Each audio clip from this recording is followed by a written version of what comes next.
Needless to say, I didn't go to the party.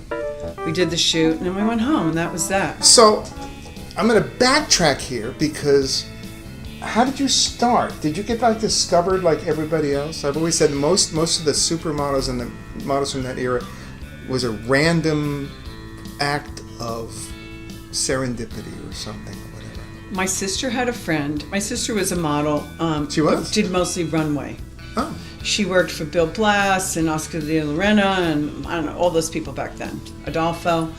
Anyway, she had a friend, Joel Schumacher, who today is a movie director. Big time. Yeah, right. Yeah. Well, he used to do the windows at Henry Bendel on 57th Street with Pat Peterson, who was married to Gus Peterson.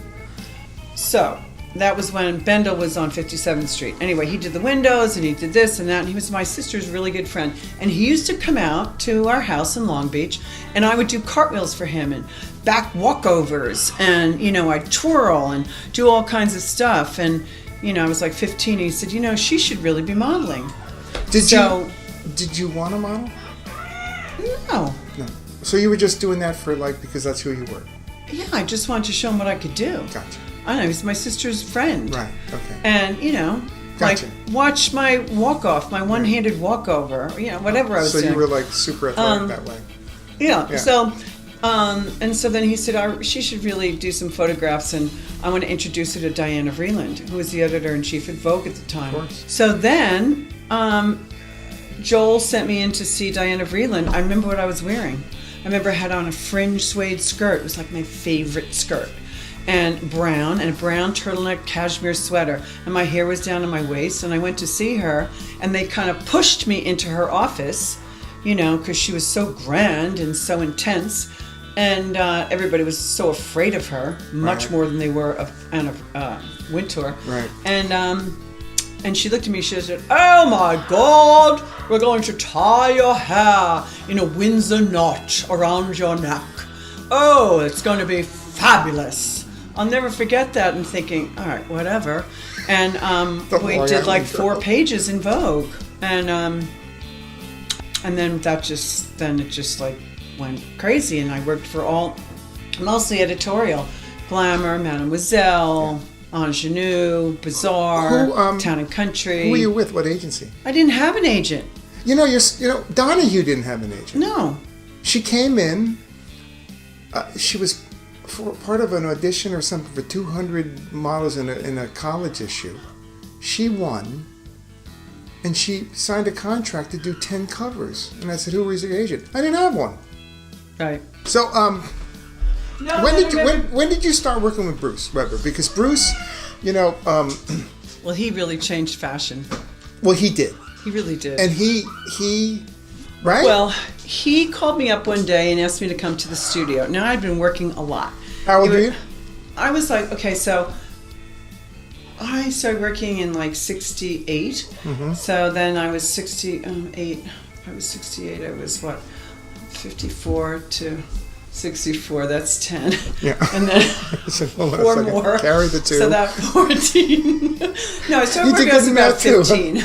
15, and so I met him in 73, maybe. So I was 2 years out of high school, and he asked me to come to his studio. He was going to be doing a shoot for Ski Magazine or something, and so I went in. I met him and Nan. They were on 58th Street. That was her place. Huh? It was her apartment, wasn't it? Yeah. And so I met them there, and he's like, "Do you want to do this?" I was like, "Yeah, okay, yeah, why not?" And I think we did the shoot. And then he took the train out one day to my parents' house, came and wanted to do some tests. He'd never done any tests. Was he just starting he was just out? Starting. Oh, wow. And so I said, yeah. So we did all these tests on the beach. And we did some more stuff. They had a house up in the vineyard. So I went up there. I've been there, yeah. We did some pictures up there. And that was kind of it. And then he wanted to do all these surfing pictures with the bronzed Aussies. So we did all those pictures down in New Jersey. Me and the Bronzed Aussies. So Ian Cairns, Peter Townsend, Yes. all those guys? Yes. I had an Ian Cairns Bronzed Aussie surfboard. Well, I have a Bronzed Aussies t-shirt from back then that has so many holes in it. Oh yeah, it was amazing. And then I think we did these, he showed me a picture one day. And he's like, you know, like, what do you think about this guy? Do you like him? Like, it was Buzzy. And I go, yeah, he's really handsome, and I know him. He's like a top surfer. He goes, well, we were thinking maybe bringing him in. We'll do some pictures, and from Hawaii. And I said, yeah. He brought him in. We went to Kennedy Airport, picked him up. He got off the plane from Hawaii, and we drove to Montauk, and we did these other test pictures. And then Nan brought them up to Vogue, and we did a shoot out in Montauk. And then Nan must have taken the pictures to Ralph, and Ralph said, oh, well, Ralph Lauren. let's do a shoot up in the vineyard. You know, and Bruce is like, yeah. There you go. We went up there, And the rest is history. The rest is history. And Ralph came on the first shoot, and he never came again. It was just, I think, too much for him, you know? Yeah. And Bruce really had like these amazing ideas with Buffy. The two of them, you know, put their heads together and created this extraordinary, not that Ralph didn't. Ralph, you know, created the clothes. Bruce took everything and got it dirty. And, you know, we did real fishing pictures. I really knew how to hold a rod. Right. I knew how to do all kinds of the, you know, different things that was very lifestyle. And nothing had ever been done before like that. No. Never.